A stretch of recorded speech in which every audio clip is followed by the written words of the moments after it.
Hallelujah. Let somebody give God the praise. Ẹ jẹ́ ká dúpẹ́ lọ́wọ́ Ọlọ́run fún oore ọ̀fẹ́ ńlá tó fún wa lọ́wọ́ lẹ́ẹ̀kan sí. Oore ọ̀fẹ́ látàrí gbà níwájú rẹ̀, ọba tí ò fi wá sílẹ̀. Bẹ́ẹ̀ ká gbé Ọlọ́run ga, ká fi gbogbo ìyìn fún, gbogbo ògo fún. Ọlọ́run Ísírẹ́lì ó máa ṣeun o. Ẹlẹ́dàá gbogbo ó máa ṣeun o. Ọlọ́run mi ó máa ṣe é ní gbogbo ọ̀nà, ó ṣe lórí ayé mi sẹ́. Bẹ́ẹ̀ kó gbé Ọlọ́run ga, bẹ́ẹ̀ kó yìn, bẹ́ẹ̀ kó yìn lógo. Bẹ́ẹ̀ kó gbéga, bẹ́ẹ̀ kó gbéga, bẹ́ẹ̀ kó gbéga, bẹ́ẹ̀ kó fi gbogbo ìyìn fún. Bẹ́ẹ̀ kó gbogbo ọlá fún Olódùmarè sẹ́. Bẹ́ẹ̀ kó gbéga, bẹ́ẹ̀ kó yìn fún oore ọ̀fẹ́ àtàánú rẹ̀ sẹ́. Pé Jésù ó máa ṣeun o. Ó bá dúpẹ́ lọ́wọ́ Ọlọ́run yìí, ọba tí ń pa ọmọ tí òjújú tì ọ́, ọba tí òjò olúlẹ̀ sẹ́. Bọ́dẹ̀ ṣe ń dúpẹ́ ẹ máa pọ́ wọn ní kí jẹ́wọ́ náà àdúrà yìí náà. Má gbàgbé o. Dúpẹ́ lọ́wọ́ Ọlọ́run. Ó lẹ́yìn tá a ti gbàlà. Ẹ dìde fún ìgbàlà ẹlòmíràn. Sì dìde fún ìgbàlà ọ̀rẹ́ rẹ tó wájú Ọlọ́run láti fi ìró gbogbo. Dúpẹ́ lọ́wọ́ Ọlọ́run. Jésù ṣe o. Ayérayé mi ó máa ṣe é. Jésù ṣe o. Hallelujah. Jésù ṣe o. Dúpẹ́ lọ́wọ́ Jésù ó máa ṣe o. Dúpẹ́ lọ́wọ́ Jésù ṣe o. Alágbára gíga máa ṣe o. Ó ṣe o, ṣe o, ṣe o, ṣe o. Ó ṣe o. Mo yìn ọ́ lógo sẹ́. Ìwọ ló tóbi jù. Alágbára gíga nínú àwọn ọ̀run. Ìwọ ló tọ́ láti gbéga nínú àwọn ọ̀run. Ìwọ ló tọ́ láti nínú àwọn ọ̀run sẹ́. Ìwọ ló tọ́ láti gbéga nínú àwọn ọ̀run. Ìwọ ló tọ́ láti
Jésù kò ṣe o. Dúpẹ́ lọ́wọ́ Jésù máa ṣe o. Àmọ́ máa ṣe o sẹ́. Ẹ jẹ́ ká fínú dídùn ní Olúwa o. Àánú rẹ̀ ló wà títí lódodo dájú kò nípa agbára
jẹ́ lọ́pẹ́, ó jẹ́ bàbá lọ́pẹ́ o. Bá tí mo rò iṣẹ́ ìyanu bàbá láyé mi, wípé ó jẹ́ Jésù mi lọ́pẹ́, ó yá jẹ́ lọ́pẹ́, ó jẹ́ bàbá lọ́pẹ́ o. Bá tí mo rò iṣẹ́ ìyanu bàbá láyé mi, wípé ó jẹ́ Jésù mi lọ́pẹ́, ó yá sá jẹ́ lọ́pẹ́, ó jẹ́ bàbá lọ́pẹ́ o.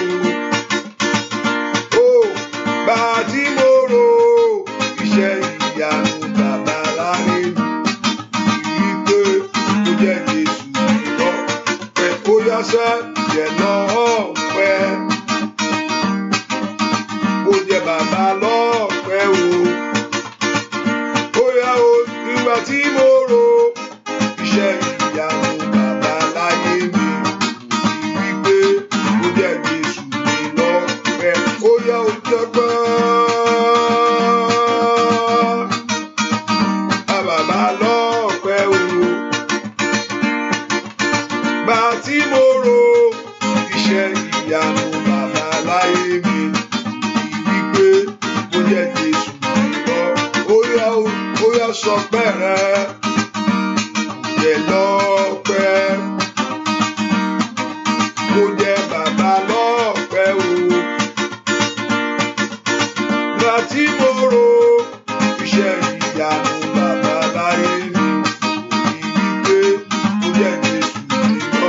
Ó yá mo mọ̀ pé wá mo mú ìwá o, bàbá bọ̀ pẹ́.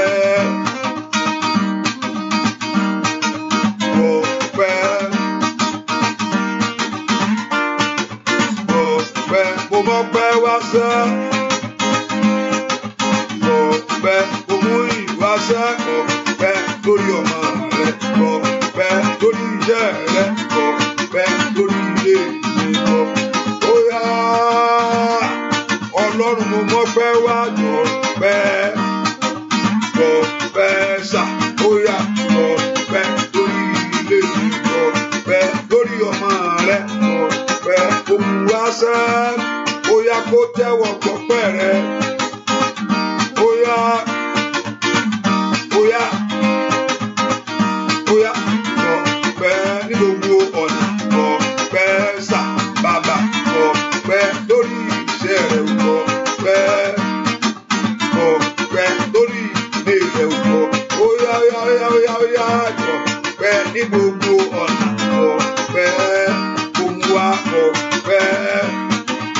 Ọpẹ́, ọpẹ́ sà, ọpẹ́, ọpẹ́, ọpẹ́.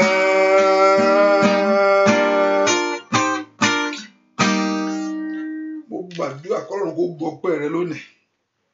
Ọlọ́run mo gbé ọ̀gá torí pé Ọlọ́run ni ọ́. Ẹ kò gbé Ọlọ́run ga pé Ọlọ́run mo gbé ọ̀gá torí pé Ọlọ́run ni ọ́ lórí ayé mi gbogbo. Bẹ́ẹ̀ kò gbéga sí Olúwa mà ṣeun. Ẹni mọ Ísírẹ́lì ò ṣe, ẹni mọ Ísírẹ́lì ò ṣe, ẹni mọ Ísírẹ́lì ò mà ṣe, ẹni mọ Ísírẹ́lì ò mà ṣe. Ọba tó ní gbogbo agbára lọ́wọ́ mà ṣe, ọba tó ní gbogbo agbára lọ́wọ́ mà ṣe lórí ayé mi gbogbo. Dúpẹ́ lọ́wọ́ rẹ̀ sẹ́, ẹ̀mọ́ ò ṣe o, ẹ̀mú mo gbé ọ̀gá, wọ́n lágbára mi, wọ́n ní ìyẹn mi, wọ́n ní ibi ìsádi mi gbogbo. Mo dúpẹ́ lọ́wọ́ rẹ pé mo rí ibi sásí. Ọlọ́run mo gbé ọ̀gá torí pé o jẹ́ bí ìsádi fún mi.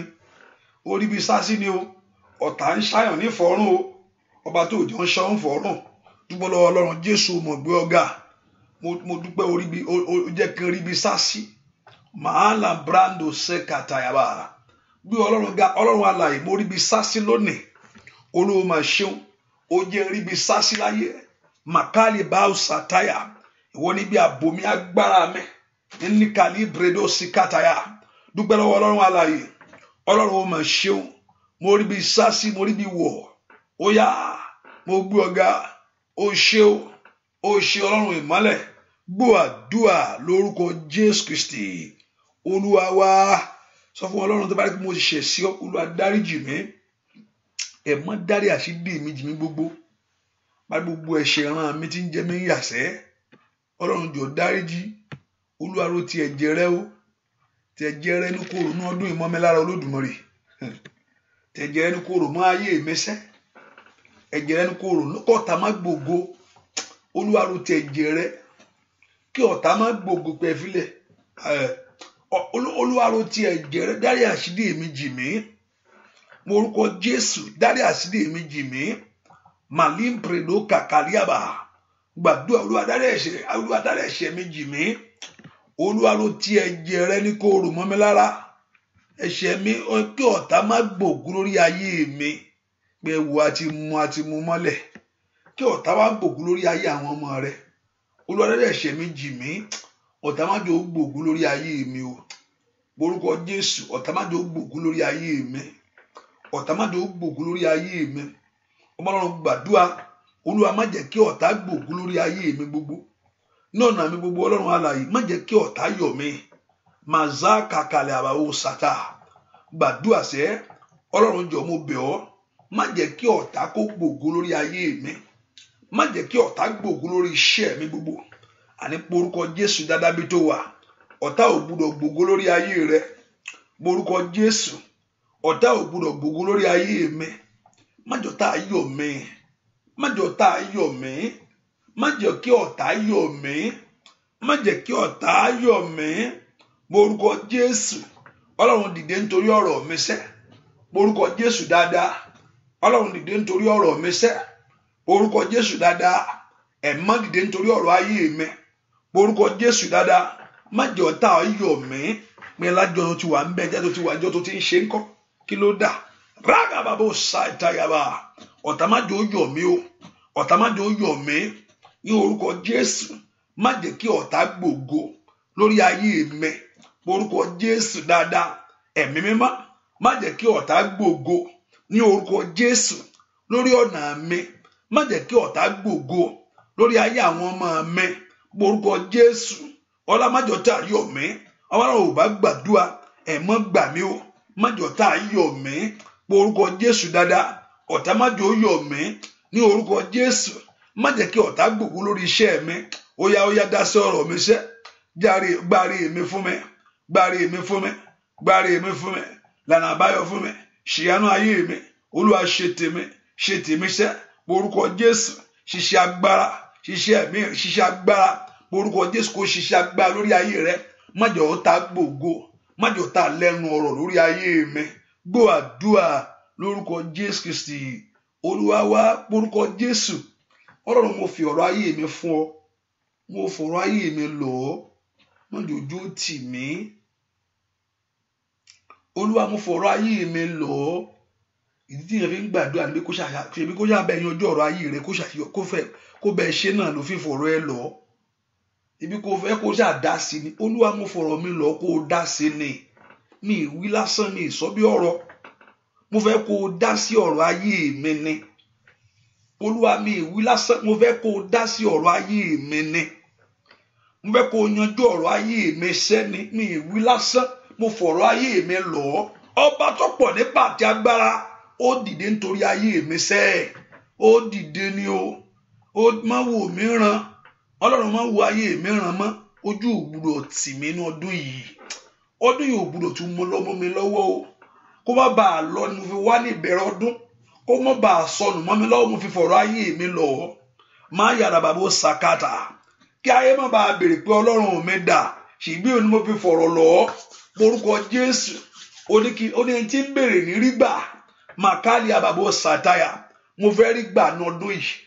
Ọlọ́run mo fẹ́ rí gbà ní ọdún yìí. Orúkọ Jésù dáadáa. Olúwa mo fẹ́ rí tèmi gbà. Olúwa mo fẹ́ rí tèmi ṣe. Orúkọ Jésù, tèmi kó ní ìyanjú. Àní gbàdúrà ọ̀rọ̀ ayé mi kó ní ìyanjú. Orúkọ Jésù dáadáa. Ó dán kí ọ̀rọ̀ ayé rẹ kó ní ìyanjú. Gbogbo ẹnu ẹ̀gàn àtẹnu àbùkù.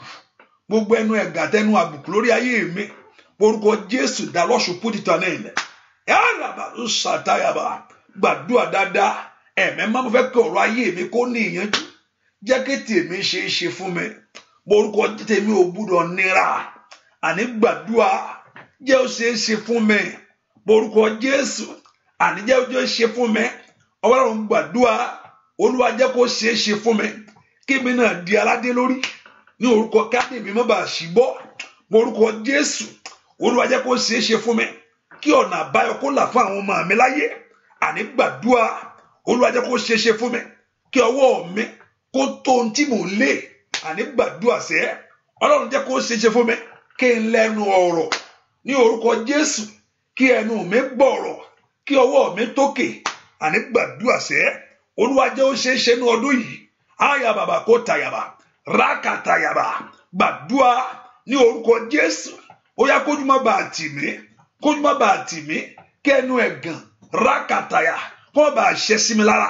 ó yá gbàdúrà Olúwa dìde ṣe tèmi láṣẹ pé ọmọ náà ń gbàdúrà ó dá kó orí tiẹ̀ mú o gbàdúrà sẹ́ ó dá kó orí tiẹ̀ ṣe ní ọdún yìí ẹ̀yin ogun ọ̀run ẹ gbà fún mi àyà bàkàlìyàbà ó yẹ ẹ gbà fún mi lọ́dún yìí ẹ gbà fún mi lóṣù yìí ẹ gbà fún mi lónìí kí n ṣe rere kí àwọn èèyàn ṣe rere ní orúkọ Jésù kí ọ̀nà àbáyọ kó là fún ọ kí ọ̀nà àṣeyọrí kó là lórí ayé rẹ kí ọ̀nà ìbùkún kó là lórí ọ̀nà rẹ sẹ́ ẹ̀yin ogun ọ̀run ẹ gbà fún mi àní gbàdúrà borúkọ Jésù màkàlíàbà ó sàtà lìkàlíà ó sàkìlàbà gbàdúrà sẹ́ Olúwa dìde Olúwa dìde Olúwa dìde Olúwa dìde Olúwa dìde Olúwa dìde borúkọ Jésù Olúwa dìde lórí ọ̀rọ̀ ayé mi Olúwa dìde lórí ọ̀rọ̀ iṣẹ́ mi Olúwa dìde nínú ilé mi gbogbo Olúwa dìde nínú ayé àwọn ọmọ mi borúkọ Jésù ní ó dá kí Ọlọ́run kó dìde nítorí ọ̀rọ̀ rẹ ní orúkọ jìkáyà bàbà ràkẹ́tẹ̀lìkàbà gbàdúrà sẹ́ ní kò tayàbà ìyà ò gbúdọ̀ jẹ mí Olódùmarè o ìyà ò gbúdọ̀ jẹ mí o ẹnu ògàn ò gbúdọ̀ ṣẹ́ mọ́ mi lára ní orúkọ Jésù ẹnu àbùkù ò gbúdọ̀ wá sí ìmúṣẹ lórí ọ̀rọ̀ mi sẹ́ àní gbàdúrà ní orúkọ Jésù màsíkà tayàbà màtúdàgàbà ní orúkọ Jésù gbúàdúà lórúkọ Jésù Kristi Olúwa wa dìde tógúntógún dìde tìjà dìde nínú agbára rẹ dìde Ọlọ́run mi kó wá ṣèrànwọ́ fọ́kàn mi dìde tógúntógún o dìde tìjà dìde nínú agbára rẹ dìde Ọlọ́run mi kó wá ṣèrànwọ́ fọ́kàn mi o dìde tógúntógún lọ́wọ́ agbára tó gbéjà wá dìde tìjà dìde nínú agbára rẹ bàbá Olúwa mìíràn dìde Ọlọ́run mi o kó wá ṣèrànwọ́ fọ́kàn mi dìde Ọlọ́run mi kó wá ṣèrànwọ́ fọ́kàn mi wá ràn mí lọ́wọ́ mo ní bàbá wá ràn mí lọ́wọ́ ó yá o Èdùmàrè gbéṣẹ́ rẹ dìde bàbá mi wá ràn mí lọ́wọ́ wá ràn ayé mi lọ́wọ́ Èdùmàrè gbéṣẹ́ rẹ dìde mo ní wá ràn iṣẹ́ mi lọ́wọ́ wá ràn ilé mi lọ́wọ́ Èdùmàrè gbéṣẹ́ rẹ dìde bàbá mi wá ràn mí lọ́wọ́ wá ràn ilé mi lọ́wọ́ Èdùmàrè gbéṣẹ́ rẹ dìde mo ní wá ràn iṣẹ́ mi lọ́wọ́ wá ràn ilé mi lọ́wọ́ Èdùmàrè gbéṣẹ́ rẹ gbéṣẹ́ rẹ dìde. Èdùmàrè gbéṣẹ́ rẹ dìde. Èdùmàrè gbéṣẹ́ rẹ dìde láyé mi. Èdùmàrè gbéṣẹ́ rẹ dìde. Iṣẹ́ agbára. Èdùmàrè gbéṣẹ́ rẹ dìde. Èdùmàrè gbéṣẹ́ rẹ dìde. Olúwa bẹ̀rẹ̀. Èdùmàrè gbéṣẹ́. Rakabalu sekatayaba. Moraka kaliaba bo sikatele bradagara. O prado. Oya oya. Èdùmàrè gbéṣẹ́ rẹ dìde. Kíákíá. Èdùmàrè gbéṣẹ́ rẹ dìde. Iṣẹ́ Ọlọ́run. Èdùmàrè gbéṣẹ́ rẹ dìde. Èdùmàrè gbéṣẹ́ rẹ dìde láyé mi. Èdùmàrè gbéṣẹ́ rẹ dìde. Èdùmàrè gbéṣẹ́ rẹ dìde.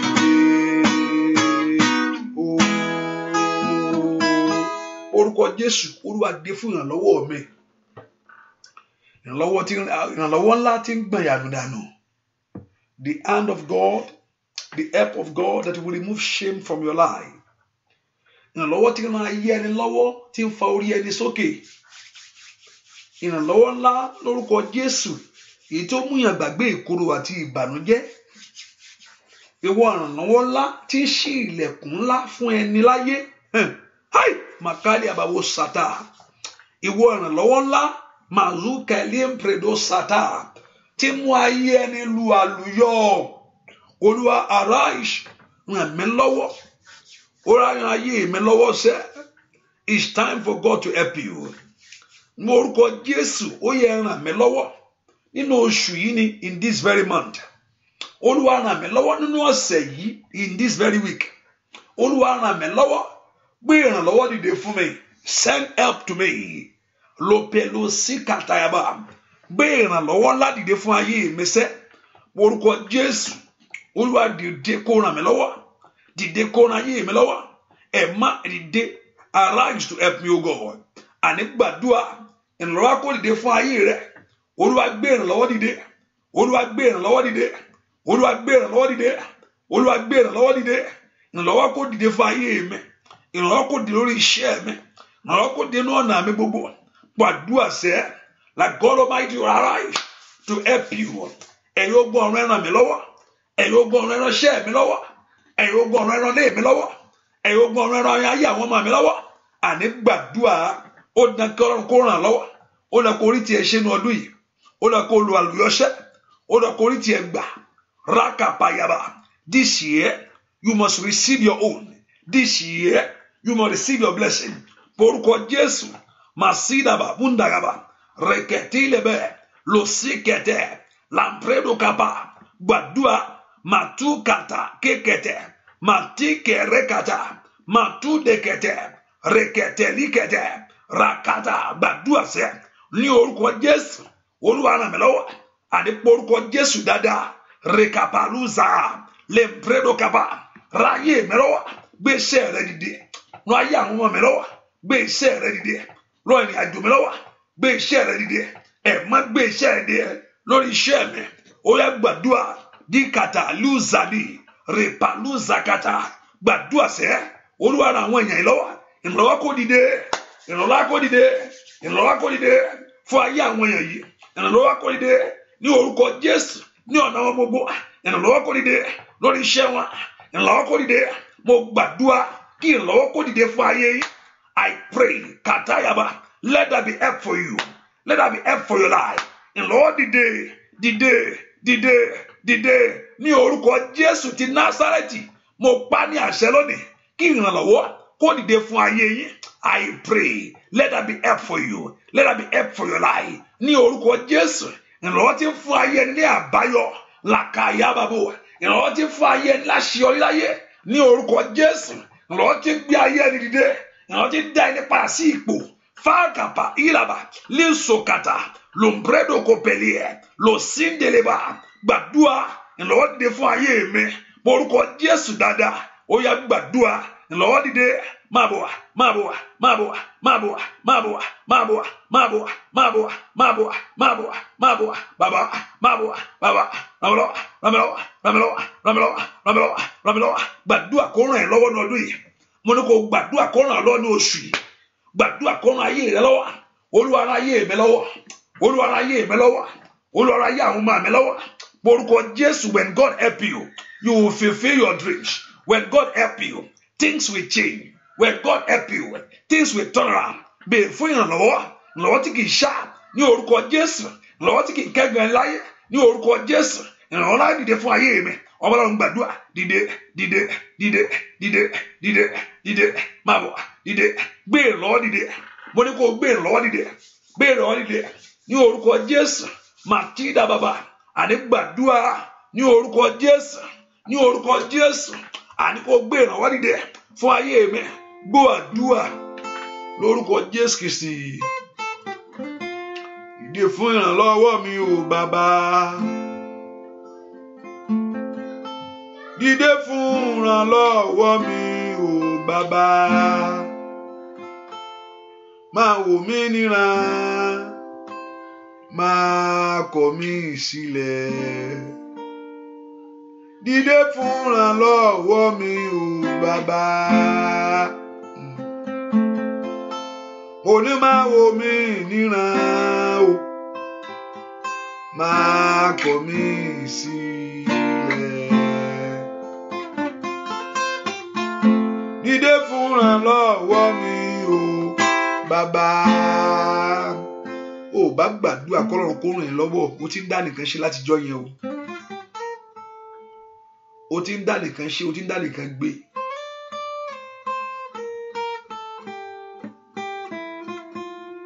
O ti ń dá nìkan gbẹ́rù rẹ látijọ́ yẹn. Ẹrù tí yẹn gbé tí torí pa tí ò ní ojú ìhò ṣasí. Dìde fún ìrànlọ́wọ́ mi o bàbá. Dìde fún ìrànlọ́wọ́ mi o bàbá. Máa wò mí níran, máa kọ̀ mí sílẹ̀. Dìde fún ìrànlọ́wọ́ mi o bàbá nínú ọdún yìí. Dìde fún ìrànlọ́wọ́ mi o bàbá. Dìde fún ìrànlọ́wọ́ mi o bàbá.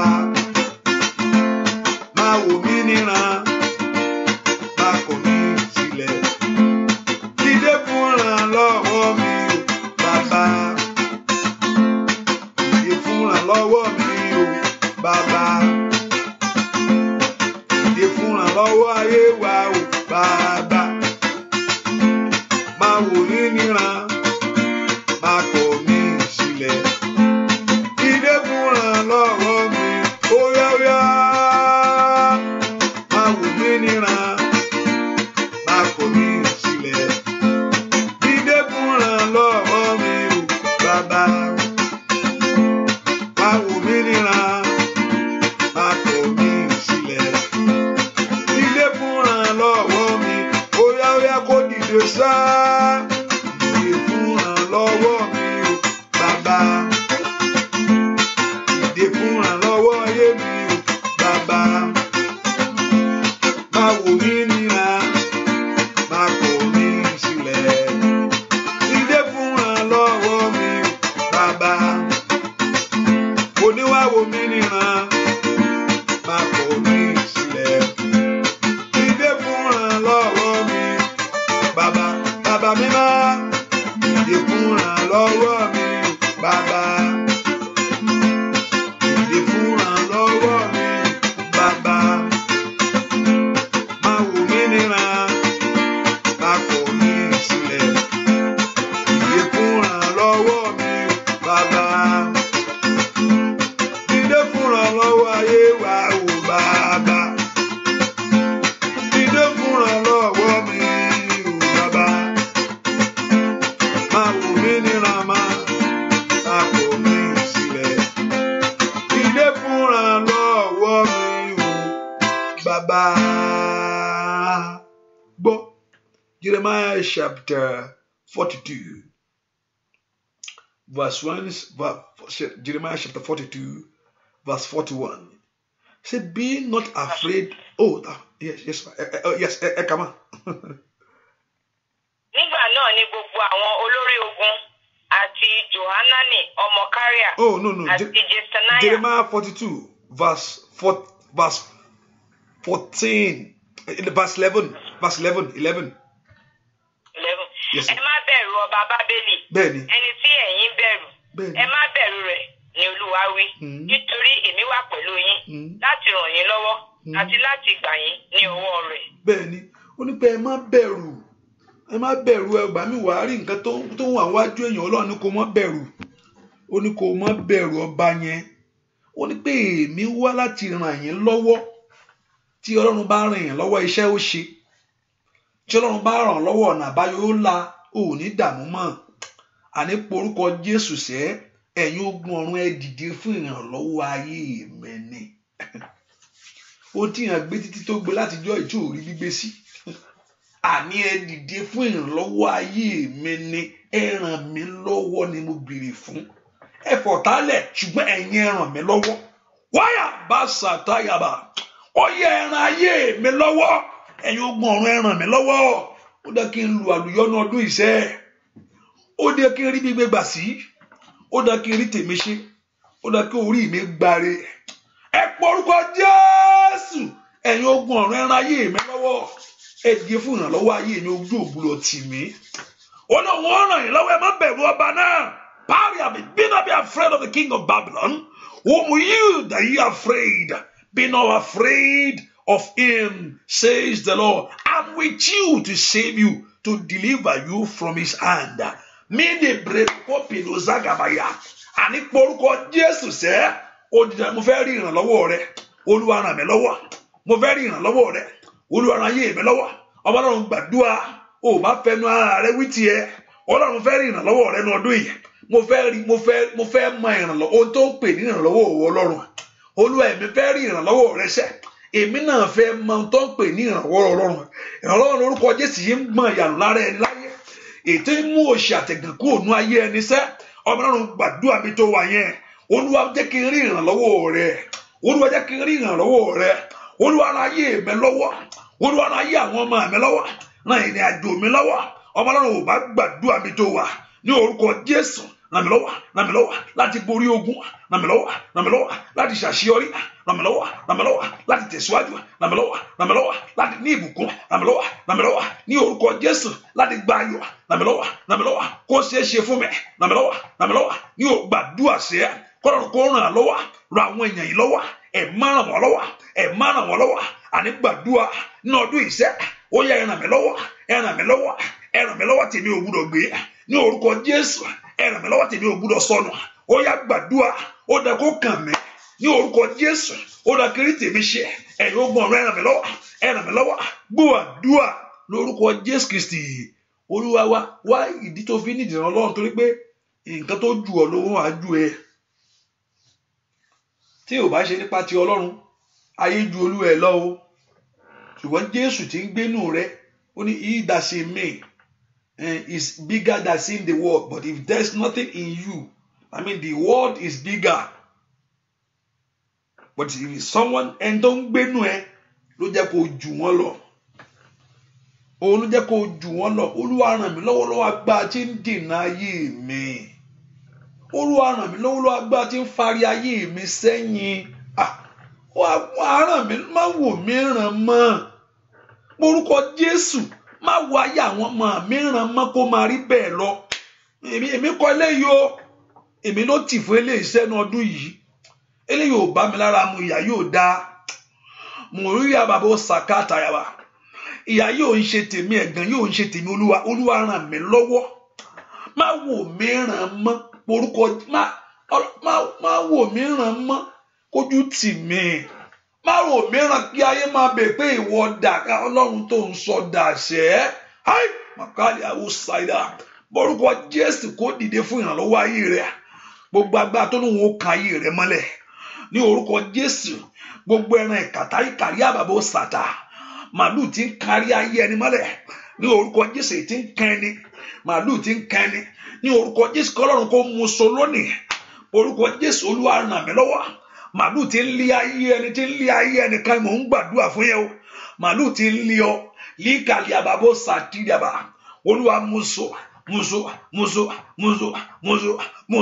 orúkọ Jésù olúwa múso àní gbàdúrà ràn mí lọ́wọ́ kó fún mi ní ìṣẹ́gun ràn mí lọ́wọ́ kó tú mi sílẹ̀ ràn mí lọ́wọ́ kó mú mi borí orúkọ Jésù ràn mí lọ́wọ́ jẹ́ kí n rí tèmi gbà ọwọ́n gbàdúrà orúkọ Jésù dáadáa kọ́lọ́run kó ran ayé rẹ lọ́wọ́ ẹ̀mẹ́ran ayé mi lọ́wọ́ ẹ̀mẹ́ran ayé mi lọ́wọ́ ẹ̀mẹ́ran iṣẹ́ mi lọ́wọ́ ẹ̀mẹ́ran ọ̀nà mi lọ́wọ́ ẹ̀ràn mi lọ́wọ́ ẹ̀ràn mi lọ́wọ́ ẹ̀ràn mi lọ́wọ́ mò ń fẹ́ ìrànlọ́wọ́ rẹ ìrànwọ́ rẹ mò ń fẹ́ ní orúkọ Jésù ìrànlọ́wọ́ rẹ mò ń fẹ́ ní ọ̀nà mi gbogbo ìrànlọ́wọ́ rẹ mò ń fẹ́ lórí ayé mi gbogbo ìrànlọ́wọ́ rẹ mò ń fẹ́ lórí ayé àwọn ọmọ mi gbogbo ìrànlọ́wọ́ rẹ mò ń fẹ́ ní orúkọ Jésù Ọlọ́run gbàdúrà béèrè fún ìrànlọ́wọ́ náà Olúwa ràn mí lọ́wọ́ Olúwa ràn mí lọ́wọ́ Olúwa ràn mí lọ́wọ́ ràn iṣẹ́ mi lọ́wọ́ ràn ayé mi lọ́wọ́ ràn ìrìnàjò mi lọ́wọ́ orúkọ Jésù óyá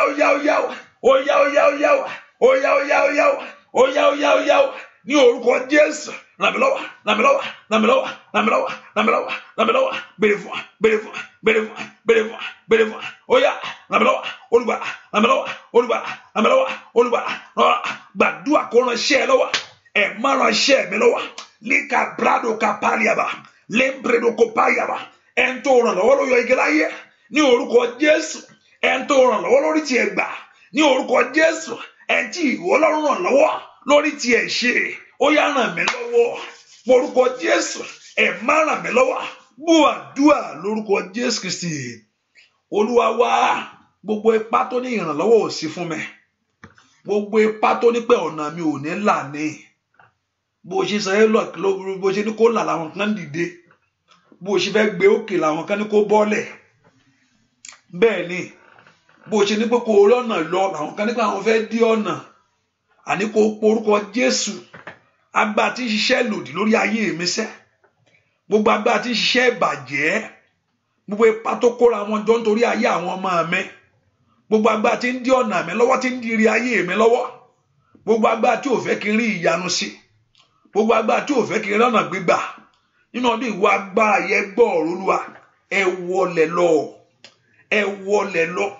ẹ wọlẹ̀ lọ gbogbo agbára tí ń ṣiṣẹ́ lòdì gbogbo agbára tí ń ṣiṣẹ́ lòdì lórí ọ̀rọ̀ mi gbogbo májẹ̀mú tí ń ṣẹ́kíṣẹ́ gbogbo májẹ̀mú tí ń dí ọ̀nà tí ń dire lọ́wọ́ gbogbo májẹ̀mú tí ń fari sẹ́yìn gbogbo ipákípá àti gbogbo ìtékété òkùnkùn gbogbo agbára ètí ń ṣiṣẹ́ lòdì mo ní tí ò bá lọ́wọ́ ayé nú ìgbà mẹ́rin fi ń ṣoríire gbogbo ọwọ́ ayé lónìí gbogbo ọwọ́ ìkà ènìyàn gbogbo ọwọ́ ìkà ènìyàn gbogbo ọwọ́ ènìyàn ẹ̀jẹ̀ lórí ayé mi sẹ́ ètí ń dìrì mi lọ́wọ́ ai mọ̀kálẹ̀ bá ó ṣáìdà kálíà gbogbo ọwọ́ tí ń dìrì ayé mi lọ́wọ́ ẹ gbọ́ ọ̀rọ̀ Olúwa ìwọ náà lórúkọ Jésù kí iná Ọlọ́run kó mu lónìí Olúwa gé ọwọ́ náà dànù Olúwa mú ọwọ́ náà kúrò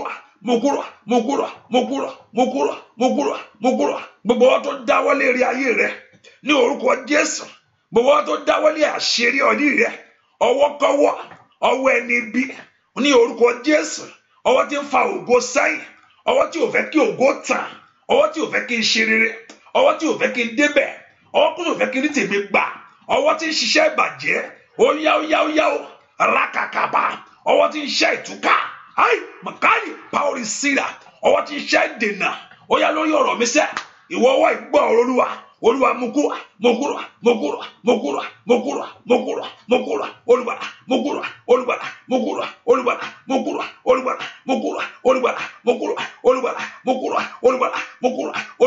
gbàdúrà óyá mokura Ọlọ́run tó pọ̀ ní pàtàgbà ó dẹ kó mú ọwọ́ ìkúrò ní orúkọ Jésù ọwọ́ ìkà ènìyàn lórí ọ̀rọ̀ mi sẹ́ ọwọ́ ìkà ènìyàn lórúkọ Jésù ọwọ́ ẹni bí ènìyàn ní orúkọ Jésù ọwọ́ ìdènà, ọwọ́ àmúbọ̀, ọwọ́ àṣetì ní orúkọ Jésù ẹ gbọ́ ọ̀rọ̀ Olúwa ẹ palẹ̀mọ́ ó yá ẹ jáde ó makali power cider ó yẹ palẹ̀mọ́ ó yẹ jáde lórí ọ̀rọ̀ mi orúkọ Jésù lórí ọ̀rọ̀ àwọn èèyàn yìí ní orúkọ Jésù ọwọ́ ìkà ènìyàn ọwọ́ ìdènà ní orúkọ Jésù ẹ palẹ̀mọ́ ó yẹ jáde jáde jáde jáde jáde jáde jáde jáde jáde jáde jáde ó yá jáde jáde jáde ó yá jáde gbàdúrà ó yá jáde ọwọ́ náà kó jáde lórí ọ̀rọ̀ rẹ ọwọ́ tí ń dìrì rẹ lọ́wọ́ ọwọ́ tí ń ṣe olùdènà alábàbọ̀tàrà límbrè kapaliara rọ́pẹ̀lú sẹ́kẹ̀tẹ̀ ọwọ́ tí ń yọ ayé mi lẹ́nu ọwọ́ tí ń yọ iṣẹ́ mi lẹ́nu ọwọ́ tí ń yọ ògo mi lẹ́nu ní orúkọ Jésù ọwọ́ kọ́wọ́ ó yá ó yá ó yá ní orúkọ Jésù mukuru mukuru mukuru ó yá mukuru bàbá mukuru ó yá mukuru bàbá mukuru bàbá mukuru ó yá ó yá ó yá ó yá gbàdúrà lórúkọ Jésù Kristi Olúwa wa ó ní I will have mercy upon unto you that he may have mercy upon you and cause you to return to your own land. Verse 12 of that Jeremiah chapter 4. Yóò sì fi àánú hàn fún yín. Bẹ́ẹ̀ni. Kí òun kí ó lè ṣàánú fún yín, kí ó sì mú kí ẹ̀yin padà sí ilẹ̀ yín. Ó ní èmi ó jẹ́ kó ṣàánú fún yín. Olúwa má jẹ́ n kú sóko ìlérí sẹ́. Mú mi lọ sí ìmúṣẹ ọ̀rọ̀ rẹ lórí ayé mi. Ẹ jẹ́ kí n wọ bí ìmúṣẹ lọ. Pé ọdún ìmọ̀ ọdún okú ti gbọ́ prophecy. Kò sẹ́ni tí ò gbọ́ pé ọdún yẹn ọdún ẹni ọdún yìí lọ́dún yìí ni ìwọ gan sọ prophecy fún ara rẹ pé Ọlọ́run bọ́dún yìí ṣe wà gangan èmi náà fẹ́ rí tèmi ṣe ń bẹ̀. Ìwọ gan ti sọ àsọtẹ́lẹ̀ sórí ara rẹ pé àníṣe this year is my year. I will not take anything less. I'm going higher ni I'm going orúkọ Jésù ẹ̀yin ogun ọ̀run ẹ jẹ́ kó ṣe mọ́ mi lára. Ẹ jẹ́ ó ṣe mọ́ ayé mi lára. Lord, bring it to pass. Olúwa ó dídá kó iṣẹ́ kí n ṣe àṣeyọrí. You have said in your word, I will have mercy unto you, that he may have mercy upon you. Ó ní ìwọ Ọlọ́run yóò ṣàánú fún mi. Kí ogun tó yí mi ká kí ó lè mú ọwọ́ àánú wa ayé mi sẹ́. Ẹ po orúkọ Jésù dáadáa. Jésù Kristi ti Násárẹ́tì. Má wo ayé onímúwá gbọ̀ngbọ̀ onújì kì yóò tì mí. Ó sọ fún mi pé ohun tí n bá béèrè lórúkọ rẹ̀ ìwọ Ọlọ́run yóò ṣe é. Ó ní ohunkóhun tí n bá béèrè, ó ní ohunkóhun tí a bá béèrè ní orúkọ rẹ̀, ó ní ìwọ Ọlọ́run yóò ṣe é. A béèrè ní orúkọ ti Jésù Násárẹ́tì. Àṣeyọrí kó wọnú ọ̀rọ̀ ayé mi lọ. Ìbùkún kó wọnú ọ̀rọ̀ ayé mi lọ. Orúkọ Jésù dáadáa. Àní kí àṣeyọrí kó wọnú ọ̀rọ̀ rẹ̀. Kọ́lọ́run kó dìde kó ṣe tiẹ̀. Màlí bredo kapalu zagaba. Ní kàlí predo kàtídàbà gbàdúrà sẹ́ ó dẹ́ kí ìyàtọ̀ kó dé bá ayé mi sẹ́ Olúwa pàwùlà kàtà yá bàbá màsú tẹ́kẹ́tẹ́kẹ́tẹ́ gàbà mòróbè kẹ́tẹ́kẹ́tẹ́ yá àwọn gbàdúrà sẹ́ màsí kẹ́tẹ́ yá bà óyá ṣé o ọ̀nà kó là sẹ́ màtí kẹ́tẹ́kẹ́tẹ́ ojú oríire ò gbúdọ̀ pọ́n mi sẹ́ mi gbúdọ̀ dààmú ní gbogbo ọ̀nà. Ó yá ṣe tèmi fún mi. Ó yá ṣe fún mi, ṣe fún mi, ṣe fún mi, ṣe fún mi, ṣe fún mi o bàbá. Ó ní ṣe fún mi, ṣe fún mi, ṣe fún mi, ṣe fún mi, ṣe fún mi o bàbá. Ó ní ṣe fún mi, ṣe fún mi, ṣe fún mi o bàbá. Bàbá ọkàn mi fẹ́ ṣe fún mi o bàbá. Ṣe fún mi, ṣe fún mi, ṣe fún mi, ṣe fún mi, ṣe fún mi o bàbá. Bàbá ṣe fún mi, ṣe fún mi, ṣe fún mi, ṣe fún mi, ṣe fún mi o bàbá. Ṣe fún mi, ṣe fún mi, ṣe fún mi, ṣe fún mi, ṣe fún mi o bàbá. Ṣe fún mi o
tani mo ní máa fi gbòòyà sọ̀rọ̀ wípé mo ní Jésù ó yá àpáta ìdìbò ó gbé nù mí. Orúkọ Jésù sẹ́ ilé ìṣọ́ agbára ni.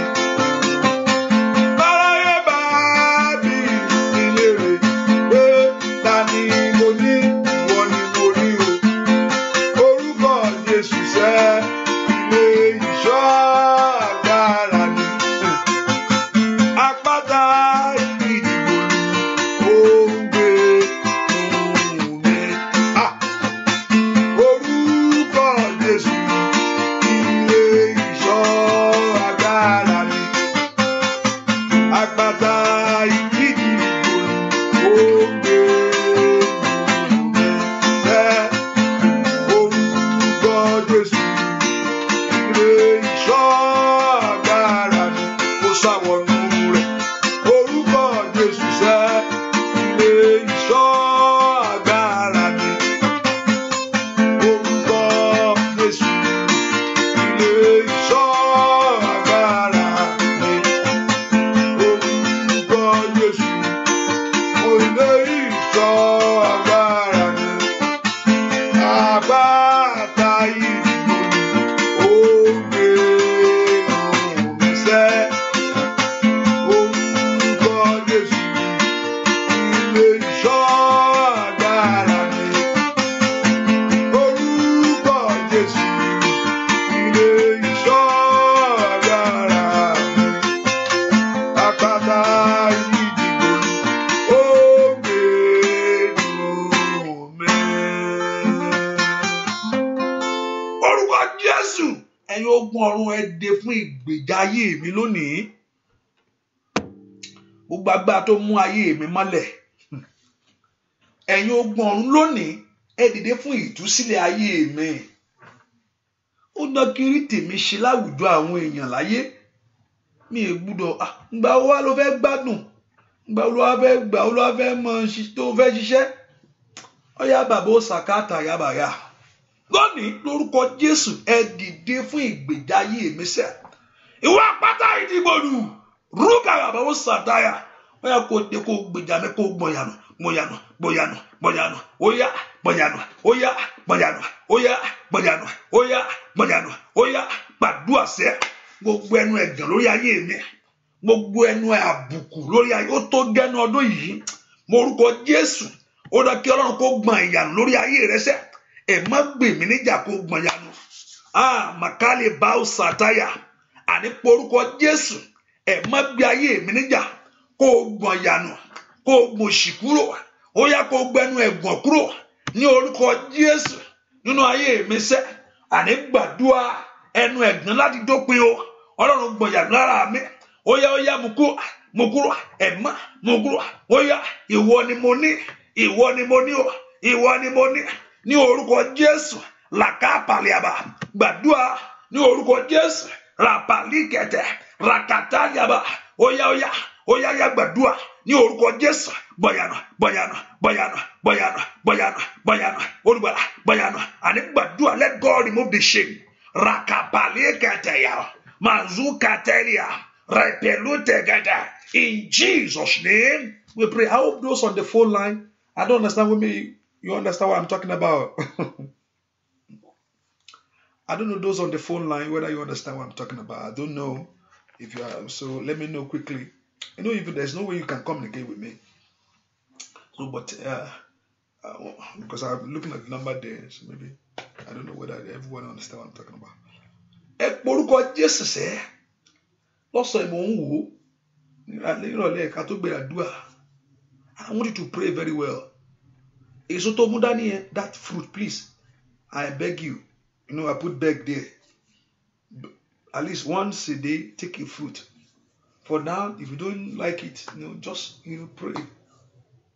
Many of you walk, but there's no things to show. The fruit is evidence. The fruit is evidence.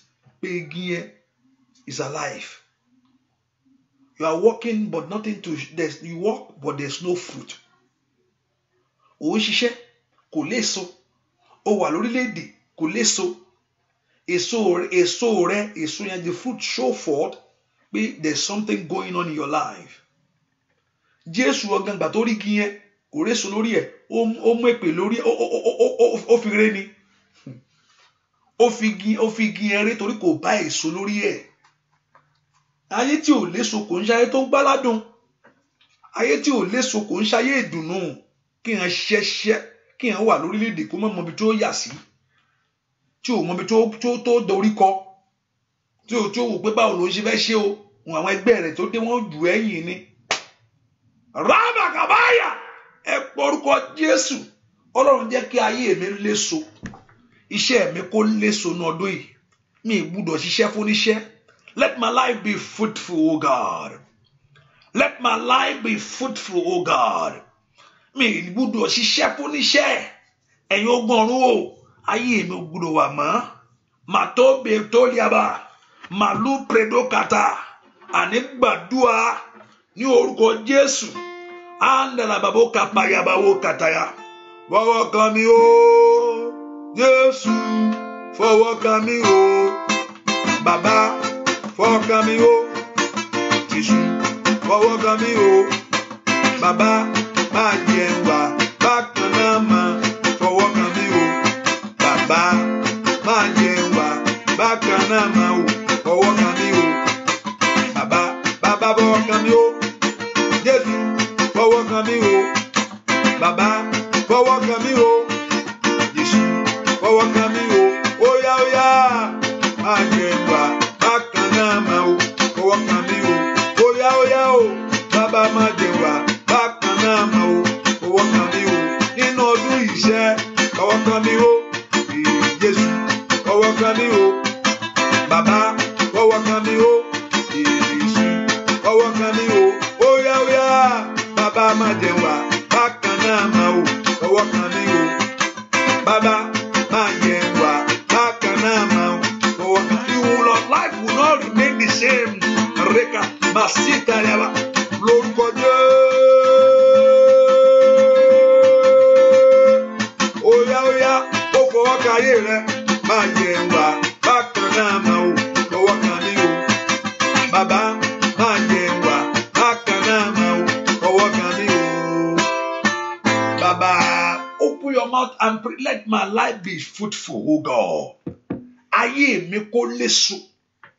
Olúwa gbé ọwọ́ agbára lé mi.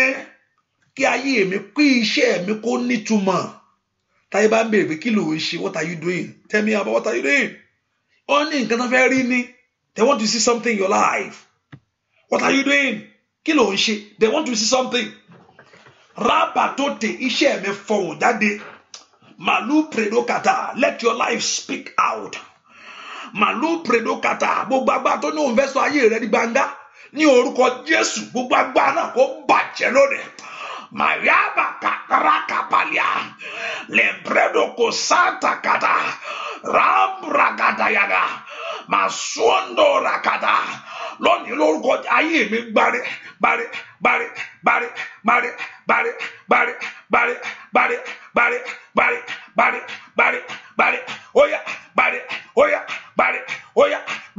Oya.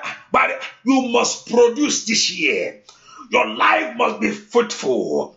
Your life must be fruitful. Your home must be fruitful. Rapelute katayaba.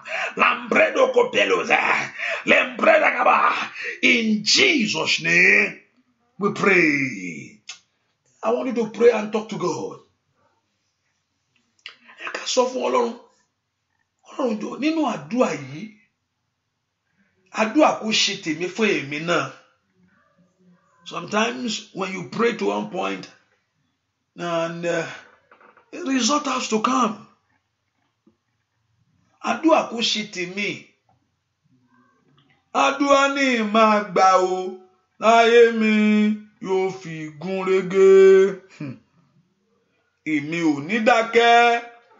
Ọlọ́run mi náà ò ní sinmi. Àdúrà ni máa gbà o.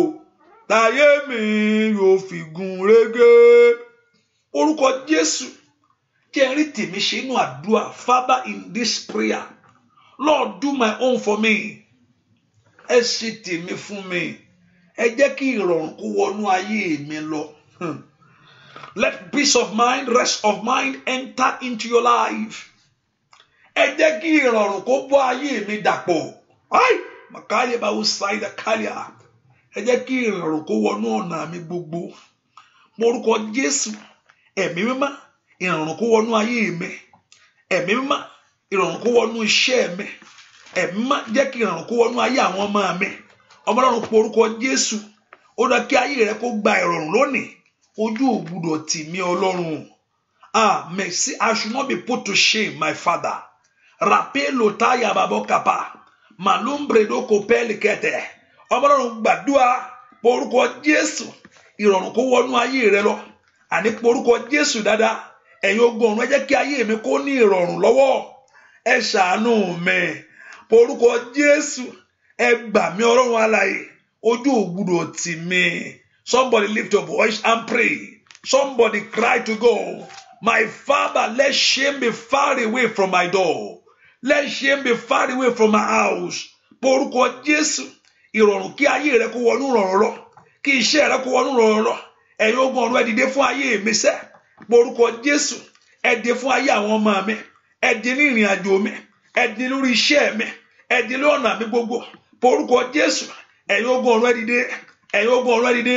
Let heaven arise and help you. Let the host of heaven arise to help you, Lord. Makapakatakapaya. Mayeketekete. Porúkọ Jésù. Ó lọ kí ẹnu ẹ̀gàn kó tán lórí ayé mi. Ẹnu ẹ̀gàn kó tán lórí iṣẹ́ mi. Ẹnu ẹ̀gàn kó tán ní ìrìn àjò mi. Gbàdúrà. Ó lọ jẹ́ kí ẹnu ẹ̀gàn kó dákẹ́. Gbàdúrà lórúkọ Jésù Kristi. Olúwa wa. Gbàdúrà lórúkọ Jésù Kristi. Olúwa wa. Àní ẹ porúkọ Jésù. Olúwa ẹ fìrè fún ayé mi ní ọdún yìí.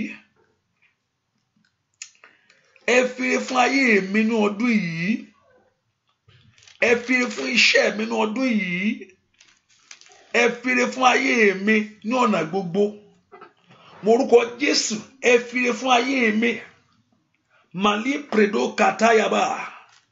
Lempredo kopelo zikete. Àní gbàdúrà, ẹ fìrè fún mi. Ẹ jẹ́ kí n rí tèmi ṣe. Ẹ jẹ́ kí n rí tèmi ṣe. Ẹ jẹ́ kí n rí tèmi ṣe. Ẹ jẹ́ kí n rí tèmi gbà. Ẹ jẹ́ kí n rí tèmi ṣe. Lord, make it possible for me. Somebody open your mouth and pray. Lord, make it possible for me. Somebody make sure, open your mouth and pray. Somebody lift your voice to go. La kapalu daga. Yeketeli predo. Malim predo kata. Gbàdúrà sẹ́. Lord, me kobe lo satea. Lembredo kombele kete. Repelu zeketeliga. Gbàdúrà sẹ́. Yekendelia dikali. Repelo sakandilia. Walim predo kopali. Somebody open your mouth and pray. Rakatalu dekeraba. Lift your voice and pray. Repelu zekete. Edakirite mishi.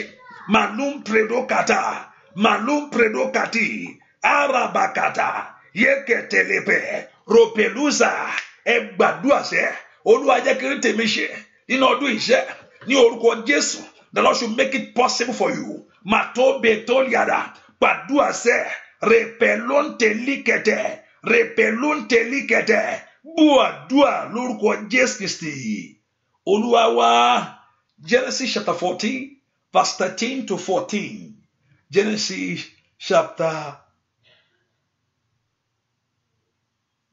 chapter 40 verse 13 to 14. Hallelujah. 40, 13 to 14. Yeah, 40 verse 13 to 14.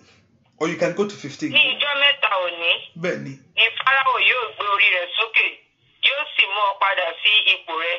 Ìwọ ó sì fi aago lé Fáráò ní ọwọ́ gẹ́gẹ́ bí ti ìgbà ìṣáájú nígbà tí ìwọ ti ń ṣe agbọ̀tí rẹ̀. Ṣùgbọ́n kí o rántí mi nígbà tí ó bá dára fún ọ, kí o sì fi ìṣeunfẹ́ rẹ hàn fún mi. Èmi bẹ̀ ọ́, kí o sì dá orúkọ mi fún Fáráò, kí o sì mú mi jáde nínú ilé yìí. Hallelujah. Ó ní kó dá orúkọ mi fún Fáráò. Bẹ́ẹ̀ kó porúkọ rẹ̀.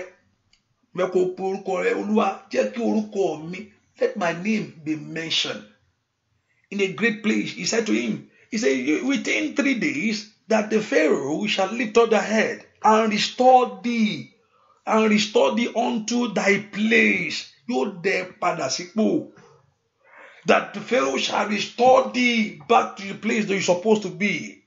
Mo gbàdúrà gbogbo ẹ̀yin tá a dè sínú tó wà nú ẹ̀wọ̀n náà mà ṣá sí. Wọ́n ṣá mọ́kúlà ni. Wọ́n ṣá mẹ́wọ̀n. Mo kàlẹ́ àbàbò sàtà. Ẹni tó ń dún wájú ọba ó wá di èrò ẹ̀wọ̀n. Bíbélì ò sọ nǹkan tó ṣe ṣùgbọ́n ó bára ẹnu ẹ̀wọ̀n. Ṣùgbọ́n bẹ́ẹ̀ wọ́n parọ́ mọ́, maybe they lie on him. We don't know. For Pharaoh to restore him, there must be something. There must be divine. It's not only him. It's not only there too. The bakers and the butler. There are two. But it can't balo. It can one no read para síbẹ̀. In anywhere that you have been locked down, I stand by the power of the Most High God. I decree in the name of Jesus, your liberty in the name of Jesus.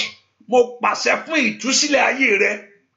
He said, Riadabo Tolim Prado Kapa.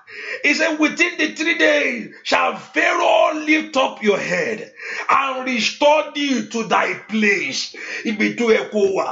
Where you're supposed to be in life, that you are not there. I pray, may God of heaven restore you.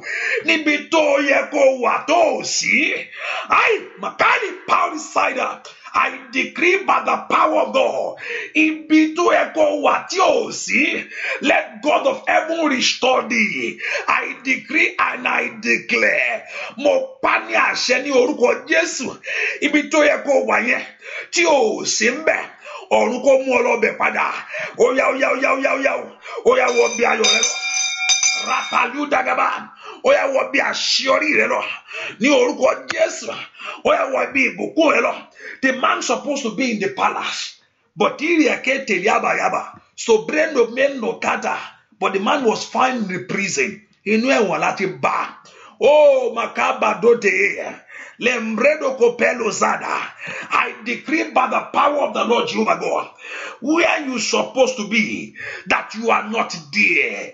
Where you supposed to be, rakapalo toliada, that enemy have robbed you. Where you supposed to be, that you are not there. By the power of the Most High God, let your life be restored. Oya, Robert,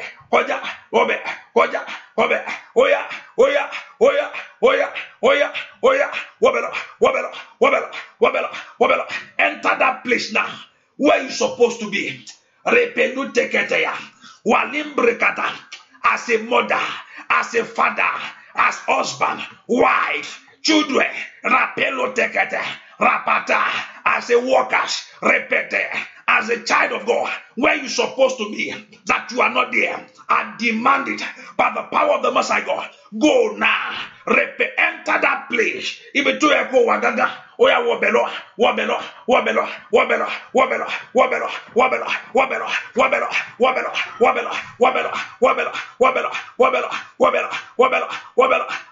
rapata, repete, le pelegete, le sekete, rabagaba, masutegere.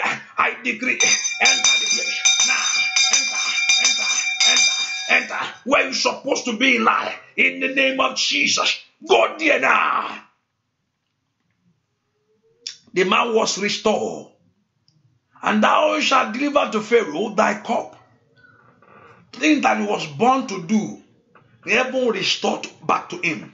Oto wa gbe ayé ṣe o ni wa ko do wájú ọba ko ma foba lọ ti mu bẹ́ẹ̀ ni ragada babo sakata ya Ọlọ́run dá padà sípò rẹ̀ kì í ṣe alasan ndo wájú ọba ọ̀pọ̀lọpọ̀ tó bá ní kó wá po tí ní White House yóò lè mú pápápá bẹ́ẹ̀ ni kò ní wá po tí ní White House ńbẹ̀ yẹn tí lásán ní kó wá po tẹ̀ wá po tí gangan wọ́n mọ̀ pé gangan ó ní kó mọ gbá chicken sẹ́nu ẹnu ọba inú ẹnu ó dùn náà ó jẹ́ pé kíchìn náà lọ sọ ó jà kó ṣáà ń ṣèkan ṣá ọ̀pọ̀lọpọ̀ lẹ́ni tó ṣiṣẹ́ báńkì tí ò lè wọbẹ̀ bẹ́ẹ̀ ni ọ̀pọ̀lọpọ̀ lẹ́ni tí ò tiẹ̀ lè gbóòórùn bẹ̀ tí wọ́n lè dànù ìgbà àfẹ́wé bẹ́ẹ̀ ni wọ́n dá padà sípò jẹ́ wọ́n dá padà sípò bẹ̀ wọ́n dá padà sípò ẹ̀ má sọ pé iṣẹ́ gidi náà ni wájú ọba tó ń gbọ́ tí tó ń ṣe gbogbo ẹ̀ èèyàn pàtàkì ní kì í ṣèyàn lásán láyé ibi tó yẹ kó wà láyé where you supposed to be lambe lo sata yagaba let God restore you back in the name of Jesus where you supposed to be in life menyembe lo sekete yaba malambrado kopelo degedeya lembredo kopelo zekete lambrande kete where you supposed to be mayagaba let God take ibi tó yẹ kó wà bóyá ọ̀run kó gbé ẹ lọ́bẹ̀ lọ́wọ́lọ́wọ́ bóyá lọ́bẹ̀ o agbára jíde kó tiẹ̀ lọ́bẹ̀ ní orúkọ Jésù ohun tó yẹ kó níláyé thing that you supposed to have in life receive it now in the name of Jesus. And Joseph said, please make mention of my name. Ó ní dárúkọ mi fún Fáráò. Make mention of me unto Pharaoh. Sọ fún Pharaoh ń pa mi. Ọ̀pọ̀lọpọ̀ wọ́n dó kan dárúkọ rẹ̀ that they should mention your name in that place. Gbogbo ẹni tó yẹ kó jẹ́ kó dárúkọ rẹ̀ tí ò dárúkọ. Gbogbo ẹni tó yẹ kó sọ̀rọ̀ nípa rẹ̀ tó dákẹ́. Ní orúkọ Jésù, mo ní kí Ọlọ́run kó bá wọn sọ̀rọ̀ ní alẹ́ yìí. Where your name supposed to mention for great thing in life. Those people that are supposed to mention your name. Today, may God begin to minister to them. Ní orúkọ Jésù, orúkọ rẹ̀ kó dáhùn níbi ìyanu. Linda lababo kapayaba. Gbogbo agbára tí ń gbé orúkọ rẹ̀ pamọ́ tí ò fẹ́ kó orúkọ rẹ̀ tàn. Ní orúkọ gbogbo agbára kó ṣubú. Ẹ̀gbọ́n kó ṣe wọ́n lọ́ṣẹ́. Ní orúkọ Jésù, gbogbo yẹn pọ̀ orúkọ Jésù. Let my name be mentioned, O God. Rapa Fadi Abasaida. Among those that will carry their baby this year. No, I want you to among those that will marry this year. Let my name be mentioned. Can you lift your voice to God? That your name be mentioned this very year. Don't daruko me. Let my name be mentioned. Makaka payaba. Lombredo kataye. Landele palo dagadaye. Lo son de likapaliada. Among those that will receive their papers this year. Among those that will move forward. Among those that will do well. Among those that will do great things. But do I say, let my name be mentioned. Let your name be mentioned. In the name of Jesus. Arabakaba. Lanto teketeye. Rambelo sikate. I pray. Kondaruko re. Kondaruko mare. Nibi gigalaye. Oya koruko wa. Oya besi koruko dade. E ma koruko dade. Ni oruko Jesu. Agba gide. Mention your name. Let your name be mentioned. In the name of Jesus. Let your name be mentioned. Irakapele sekete. Rambalo pelo sekete. In the name of Jesus. Go in this God's blessing. I decree your life will be fruitful. I pray over that oil. That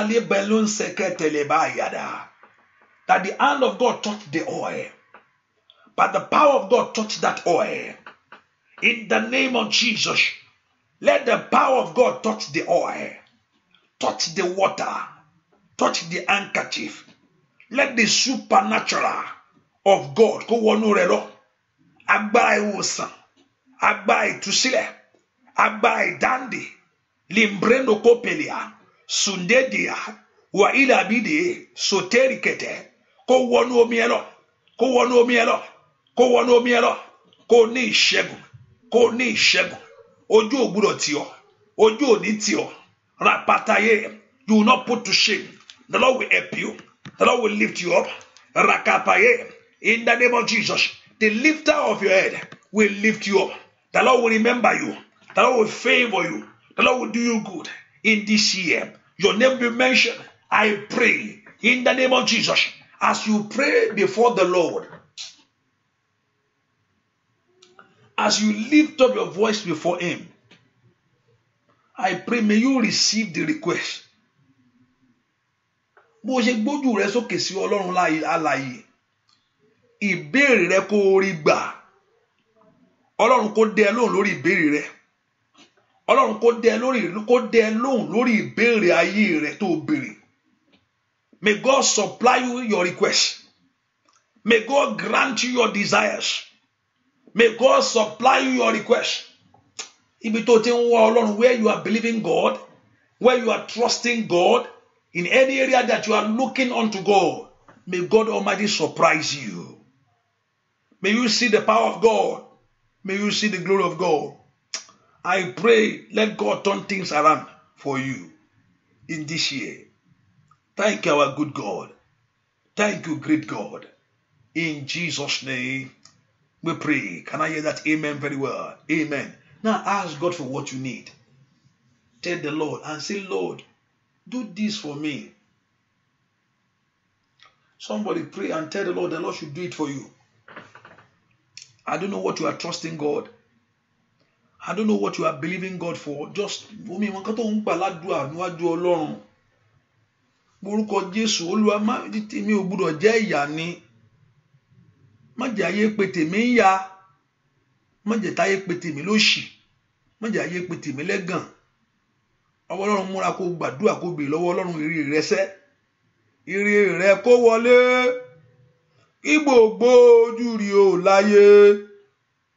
Kí gbogbo ọ̀rẹ́ bá ọ yọ̀ níwájú Ọlọ́run alààyè sẹ́. Ire mi kó wọlé wá o. Ire mi kó tètè dé. Ire ayọ̀ mi tí mò ń retí o bàbá ò jẹ́ kó wọlé. Kí gbogbo èèyàn lẹ́yìn ológo. Gbàdúrà sẹ́, ire ayé rẹ kó wọlé sẹ́ o. Ire ayé rẹ kó dé. As you have opened your mouth and asked the Lord, let God listen to you. May you receive it. May you celebrate. May de kati de karaba usa. La re de enka feli kente lembrendo kumpelu sakandiria. Wa ila belu keli asukali predo kali ade. Ropelu kan fredo sati. May you receive the power of God. In Jesus' name we pray. Amen. Amen. Amen. In Jesus' name. Hallelujah. Let me pray for everyone. This afternoon, let me pray for those that have been a blessing to the work of God in this ministry. I just begin to have that urge in my spirit. I just bless. If you have been a blessing, somebody's out. This is my little thing that I have. That little thing that God can turn to something. I pray for everyone. And you are supporting the work of God. I pray may God Almighty support you. I pray may God Almighty lift you up. May God Almighty bless you. I release the blessing of God upon you. May God Almighty show forth His power in your life. May you see the hand of God in every areas of life. You are blessed. You are blessed. You are blessed. I say you are blessed. Your work is blessed. Your home is blessed. And your life is blessed. May God Almighty show Himself. Ọlọ́run tó rán mi kó fi ara rẹ̀ hàn pé lórí ayé yín kó fi ara rẹ̀ hàn. May God show forth Himself and let His name be glorified. I cover the water in the blood of Jesus Christ. I bless it. Let it bring healing and deliverance to you. In the name of Jesus. Receive the glory of God. Receive the power of God. Go in the grace of God. In Jesus' name we pray. Amen. Amen. Amen. Amen. Hallelujah. But just put in mind that the prayer continue tonight by 9 p.m. Eastern Time. The Lord will bless you. And the Lord will increase you. And the Lord will favor you. In Jesus. Make sure you share the prayer, please. It's good to do that. Those on showers of blessing. Those on the phone, on YouTube, and on the radio. It's good to share it. Hallelujah. Let it be part of our duty. If you are coming on this prayer line, let it be part of your duty. You can send it out as a message. If you don't want it on your page, at least you can send it to people as a message. Hallelujah. It's okay. Just do it. And the Lord will bless you and the Lord will favor you. And those that have been doing, the blessing of God will be upon you. In Jesus' name. So see you by 9. God bless you. God bless you. God bless you. God bless you. Bye-bye.